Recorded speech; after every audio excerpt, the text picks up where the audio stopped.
everybody. Thanks for the great intro, Bob. Thank you for having me. It's nice to see so many lovely people in the audience today.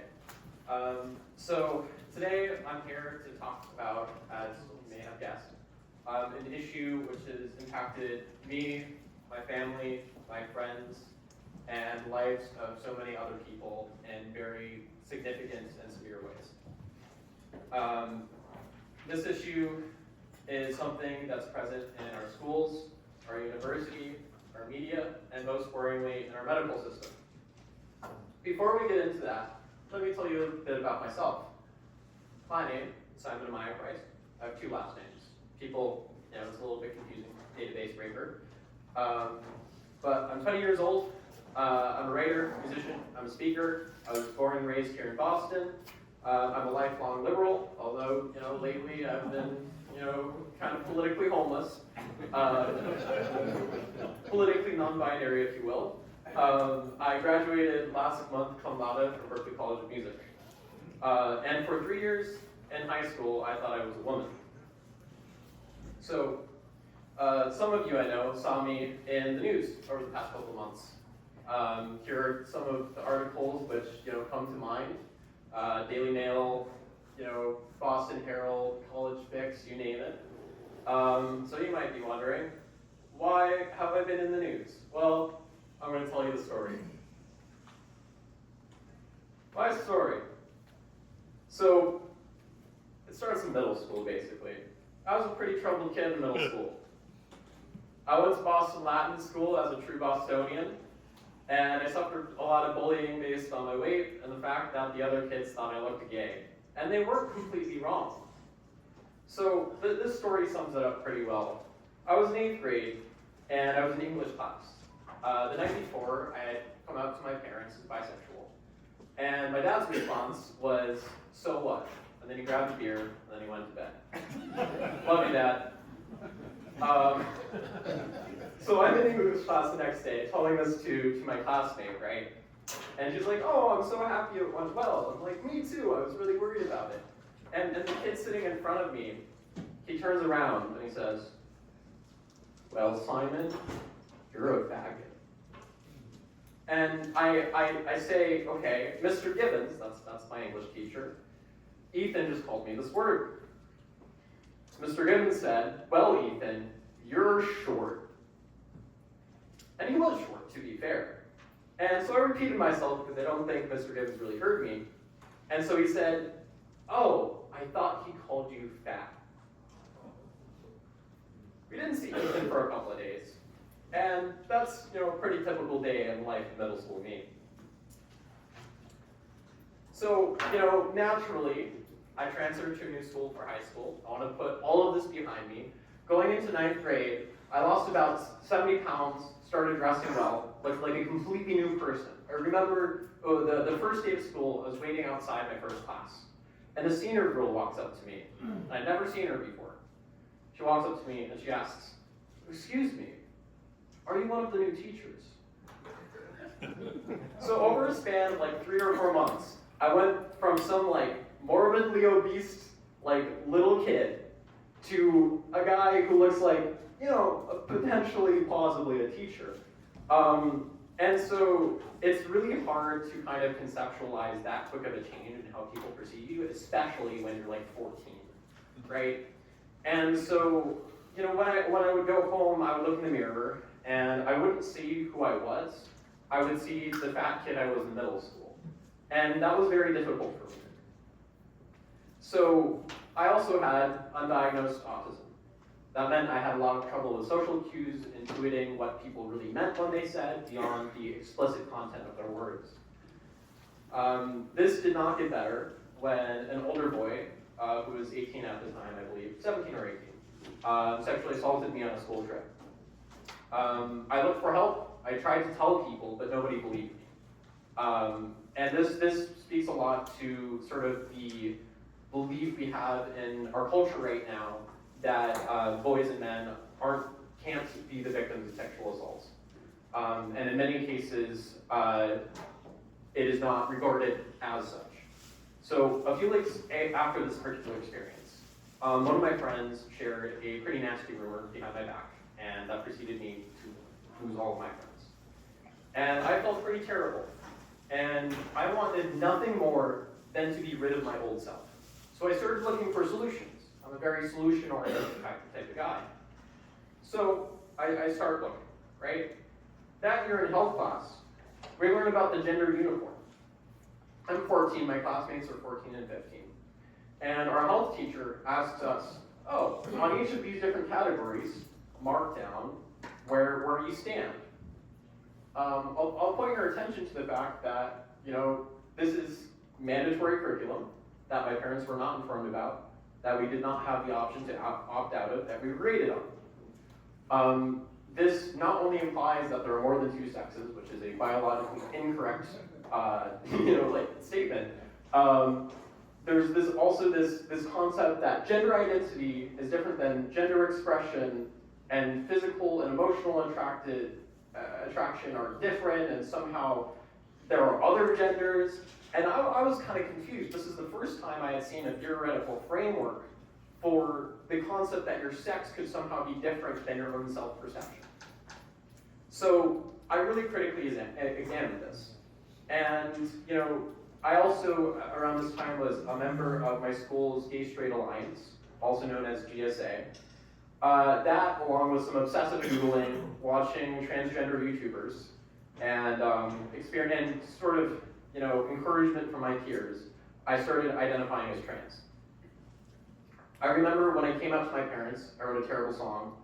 Gotta get ahead of that. I sat down at the piano, and I was like, oh, I'm really a girl. It was a terrible song. I will never live that down, and my dad never lets me forget it. So I remember I came out to my parents the second time within less than a year, basically. And this time my dad was, no way in hell are you really a girl. And I hated him at the time for it, but now I look back and I'm really glad that's how he responded. So I remember one time I was at my yearly checkup with my pediatrician. And I was sharing with him my experience of gender dysphoria. Gender dysphoria is just like this deep discomfort with your body and your sex characteristics and other people perceiving you as the sex you are. And my pediatrician said to my dad and me, when we're both in the room, he asked my dad, would you like a dead son or a living daughter? I heard some yes from this room. That indicates to me that some of you might have heard this exact line. And that's not a coincidence. This particular line, and sometimes reversed depending on the sex of the patient, is used very commonly in the medical fields by both activists, doctors, and teachers. And I think that's a big problem. First of all, this is medical malpractice. No pediatrician should ever say this to kids. One, it's false. Case in point, I'm here, I didn't kill myself. Number two,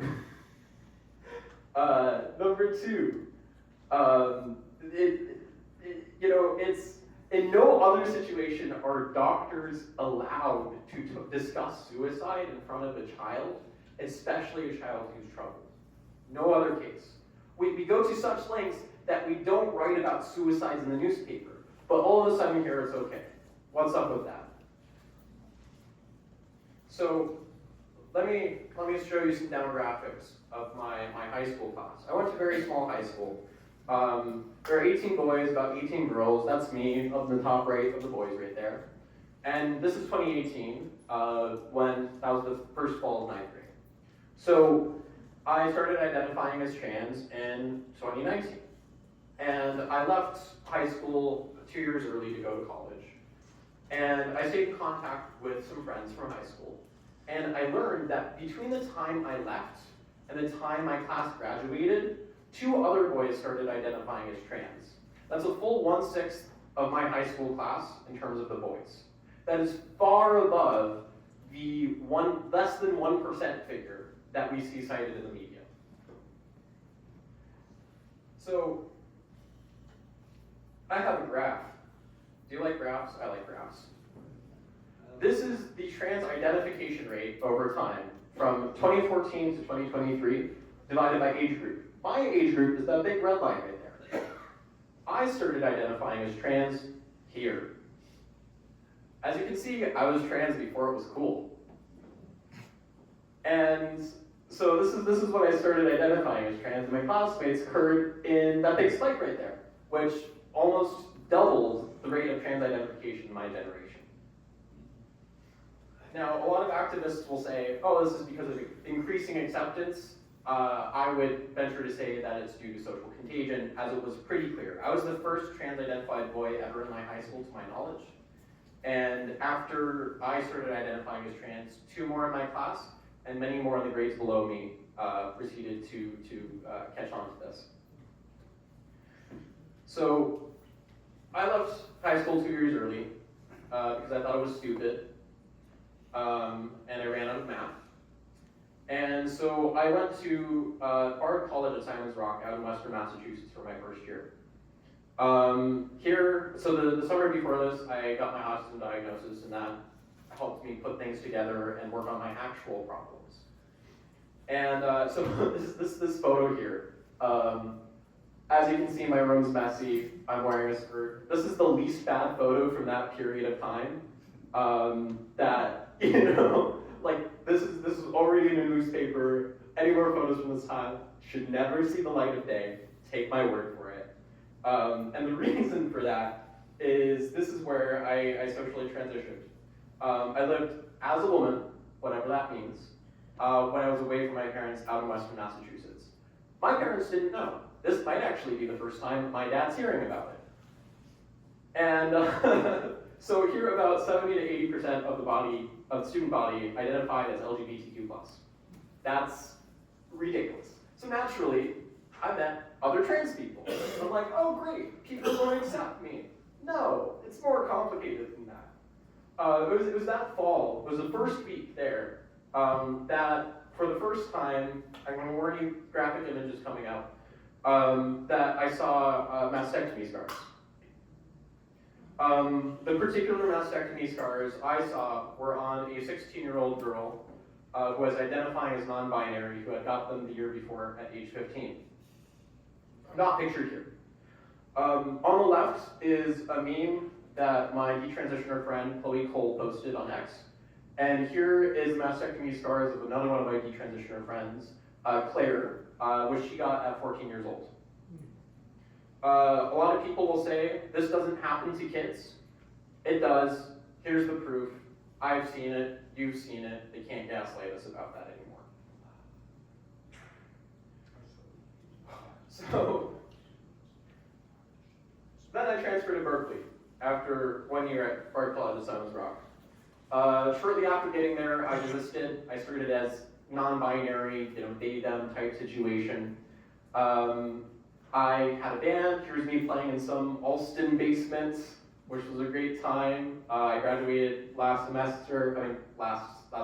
rather. And things really get interesting at Berklee when we started talking about my last semester there. That was this past fall.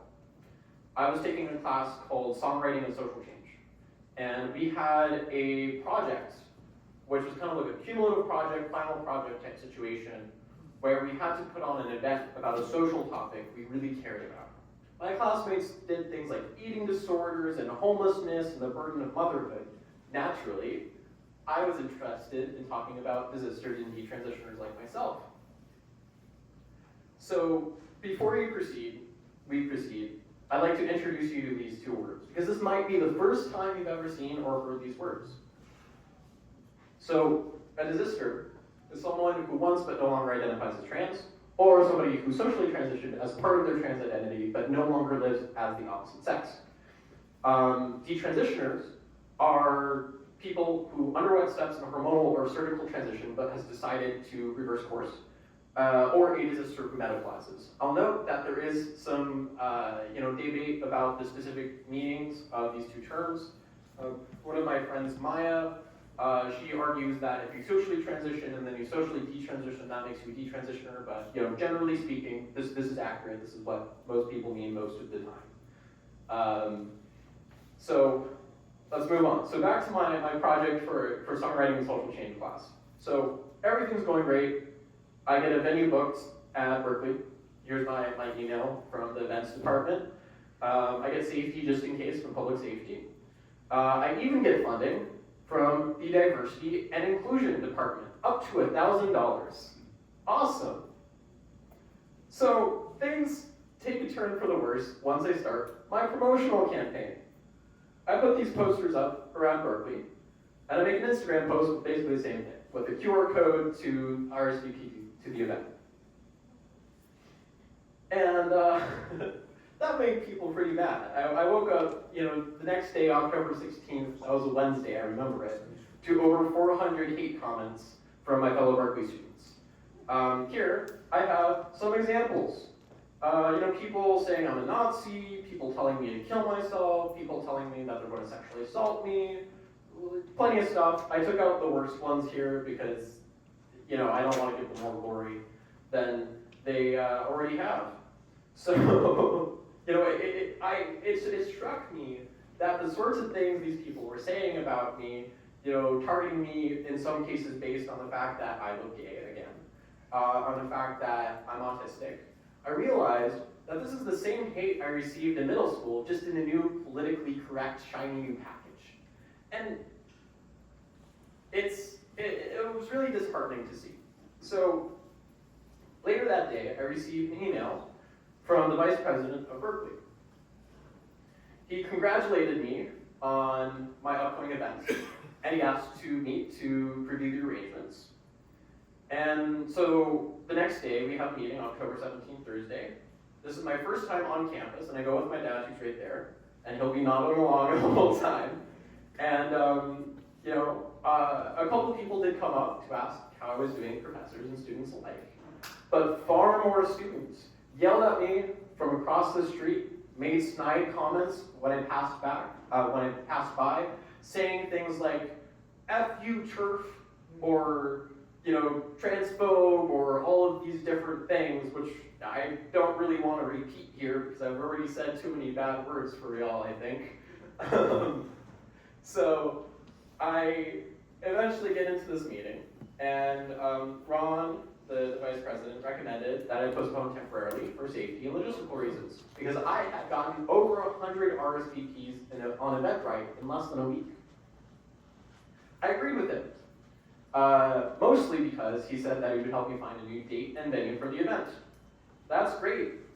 My dad was in the meeting, so he can corroborate this. So we scheduled another meeting for Monday, October 21st, which was the day after I had originally intended to have my event, to decide on a date and a venue for my event. Upon entering the meeting, he said almost immediately that he had made the decision to indefinitely postpone my event, and he provided no intent or plan to reschedule. That is cancellation. He also accused me of misrepresenting his words in my Instagram post. Little did he know, I had printed all of my Instagram posts where I mentioned anything relevant to this issue, all of my promotional materials, and brought it to the meeting. I asked him to point to where he thinks I said what I said, and he was unable to. So naturally, my dad called him a coward. Love you, Dad. At this point, Ron stands up and he starts yelling at me and my father. He continues to accuse me of lying and misrepresenting his words. And I saw him standing up and yelling at us in an attempt to physically intimidate me. And he screamed at us to get out of his office. Not great. But, the thing that really bothered me about that interaction was not the yelling part or the fact that my event got canceled, is that he said something that was blatantly and easily provably false. He claimed that minors cannot consent to sex change hormones or surgeries in the state of Massachusetts. That's not true. Here's the law, everybody. If you'd like to read along with me, you'll see. So this is from an official government website, first of all. There's a source. It says, you have the right to access gender-affirming healthcare in Massachusetts if you are under 18 and have permission from a parent or legal guardian. Okay, not only that, but You may be able to access gender-affirming healthcare without parental consent if your doctor believes you are mature enough to give informed consent to the treatment and it is in your best interest not to notify your parents. How we define that is very subjective. There are many activist doctors and activist lawyers who can easily say that, oh, with a liberal interpretation of this, that means basically any kid whose parents don't support them can get hormones and surgeries. And effectively in the state of Massachusetts, that's what happens.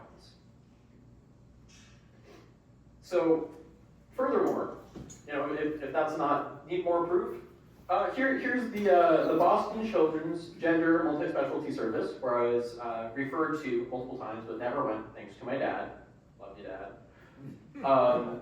If we scroll down, you find something very interesting. They welcome patients ages 3 to 25. What are they doing with our 3-year-olds? I don't think a 3-year-old can understand what sex is, or what gender is, or that he's not a dragon, for crying out loud. It's ridiculous. So, eventually, I come home that day after this meeting, and I'm kind of pissed off, right? I do 2 things. I respond to a media request from the Daily Signal, and I send an email to FIRE. FIRE is the Foundation for Individual Rights and Expression. Here's the original letter they sent to Berklee. They mailed it, and they emailed it. It's public record. You can give it a Google if you want. And they outlined in their letter, and there were a couple back and forths about this, that not only was Berklee going against liberal free speech principles, but also they were in violation of their own policies, which I remind you, before I was allowed to attend class, I was required to read their policies, including on free speech, and to sign them. That's a contract. They are in breach of that contract. I also want to clarify, because I know there are some people who are perhaps fans of Berklee College music. All of the experiences I've had with professors at Berklee have been absolutely lovely. I got a wonderful education there, and I'm very happy I went there. Their administration, on the other hand, has big problems. So this snowballs into all of the media stuff, which you saw at the beginning of this presentation.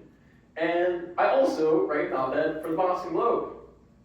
Last time I checked, there were like 300, 400 comments, something like that. People really liked this, apparently. A lot of people did not like it. All press is good press. So, this continues to snowball, and I end up giving a similar event at MIT. Here's me, MIT, giving an event in some Calc lecture hall. So I co-presented with Ian Kingsbury, who's the head of research at Do No Harm, which is a national nonprofit which deals with DEI and gender ideology in medicine. And I was hosted by the MIT Open Discourse Society, shout out to Spencer Sinhausen. And we had refreshments provided by Democrats for an Informed Approach to Gender. Ironically, the hate I had received from my classmates and the cancellation by Berklee led this to being bigger than it would have been otherwise. About 40 people showed up in person and 70 people showed up on Zoom. I checked yesterday, and the recordings of the event have cumulatively reached over 800 views on YouTube. So, you might be thinking to yourselves right now, okay, cool story, bro, why should I care? And that's perfectly fine, but here are 3 reasons you should care. Number 1, it's a near certainty that one, if not several of you right now in this room, have grandkids who are right now on puberty blockers, cross-sex hormones, or have undergone surgeries in relation to their trans identification. 2, there is no evidence, there's no honest longitudinal evidence that any of these interventions lead to pronounced increases in mental health or reductions in suicidal ideation or completion, as is claimed by many activists.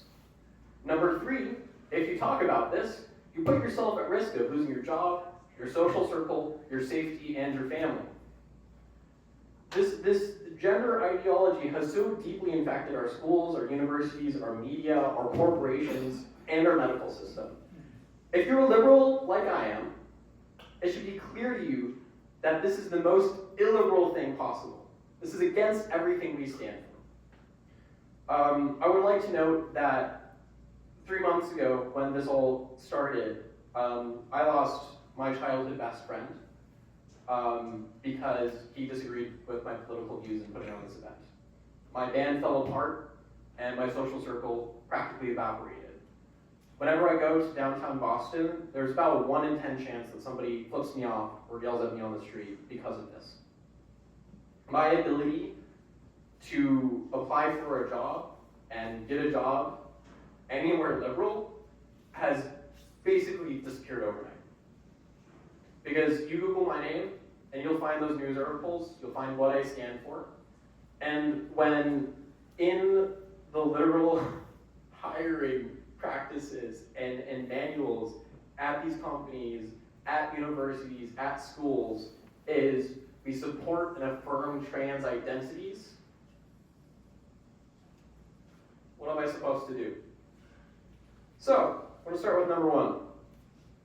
This is a graph of gender-affirming mastectomies on minors from 2017 to 2023. This includes kids from ages 12 to 17. If you sum up the liberal estimates and the conservative estimates, you get somewhere between 5,300 to 6,200 girls who have had their breast removed over 7 years. Every single one of these cases should be considered a tragedy, and you can't undo this. These are thousands of girls who will never be able to breastfeed. Lyris up here, who I took this from, who unfortunately could not make it today because he is sick with his toddler, he will want me to say that this is a very conservative estimate because it does not take into account surgeries paid for out of pocket. These surgeries can be as cheap as $3,000, which is well in the range of middle-class families, or using the incorrect billing codes. This is a very common practice among medical professionals around these issues. The last year displayed here is also partial data for that year, and there's likely not, in fact, a dip in 2023, but an increase. So here's another graph. This is gender-affirming medication prescription in minors. And this one's a little bit confusing. So on the x-axis here, you have ages 8 to 17, not year. And on the y-axis, you have rate per 100,000. So if you really look at this graph, what you see is that at 17-year-olds at least, about 1 in 1,000 are either on testosterone or estrogen. This population isn't of gender dysphoric or trans youth. This is of all 17-year-olds. 1 in 1,000 of the 17-year-olds in 2023 in this country were on either cross-sex estrogen or testosterone with the particular excuse of trans identification. Again, this has the same limitations as the previous graph. Doesn't take into account out-of-pocket. This doesn't take into account incorrect billing codes. So if we do some quick napkin math, there are about 4.23 million 17-year-olds in the US according to census data. If 1 in 1,000 are on estrogen or testosterone, at least 4,230 17-year-olds were on cross-sex hormones in 2023. Again, this is an undercount. And if we extrapolate this out, this quickly gets into the tens of thousands of our youth affected by these medical procedures in this country. We need more data, and we need more studies to truly understand the full impact of this medical malpractice. So, a lot of people might say, well, it's a good thing that this is happening because they're effective. Well, they aren't. We have no evidence for that. These studies from Australia, this one from Germany, and this one from the UK, literally all over the world, say that the evidence in favor of these procedures is of poor quality, and indeed evidence against these procedures is actively ignored and suppressed. So, what do we know about these procedures? Let me tell you. If you give boys and men estrogen, they have much higher rates of osteoporosis, cardiovascular issues, blood clots, infertility, and chronic pain. If you put girls and women on testosterone, they get much higher rates of vaginal atrophy, infertility, chronic pain, It increases their risk of heart attack 4 to 5 times. They get male pattern baldness, and any other steroid-related side effects usually seen in female bodybuilders. Because guess what? Testosterone, when you give it to women in these medications, is literally the same thing as anabolic steroids. And surgeries, even worse, but for the sake of time, I'm not going to get into that today. So, according to these and a bunch of other studies, about 80 to 90% of kids with gender dysphoria desist. So they stop experiencing gender dysphoria, or they desist from their trans identity by the time they reach adulthood. Medical interventions lower that likelihood. So what we need to be doing in reality is letting kids be. Let them be kids. Don't medicalize them. Because guess what? If you cut a kid's breasts off and give her testosterone, she's going to fall into this thing called the sunk cost fallacy. It is so deeply difficult to come to terms with the fact that a fundamental truth you believed about not just yourself, but about the world around you, and that irreversible decisions you have made were all wrong in pursuit of a lie.